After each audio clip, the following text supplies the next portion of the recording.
Okay, ma'am, okay, good to see you. You have came here for this wonderful event. What do you want to say about it? Well, I'd like to say that I consider myself very blessed, very fortunate to to have Prabhuji as my mentor, my guide, and also a friend.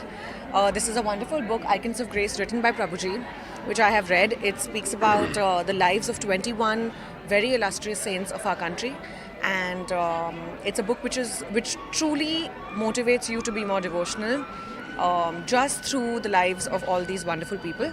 And yeah, Prabhuji, it's an amazing book. Thank you for sharing this with us. And ma'am, what was the best part of this book? If you want to speak something about related to this book, what was the best part?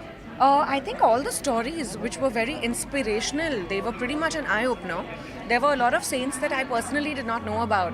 Of course, the popular ones, Mirabai ji and Sant Tukaram, we all have heard about. We studied about them ever since we were little, but there were a lot of saints that we had not heard about, and their lives are just so beautiful. And Prabhuji has explained about their lives and their devotion beautifully. And as we all know, your mom to be, what is the first thing you want to teach your kid? And what is the first thing, if we see India, what is the first temple you would like to visit? Wow, there are so many temples. It's difficult to answer this one. I have been going to temples all my life, and well, the first would definitely be the ISKCON Mandir at Chapati because it's closest to my house, and Prabhuji is there, and he'll obviously bless my baby.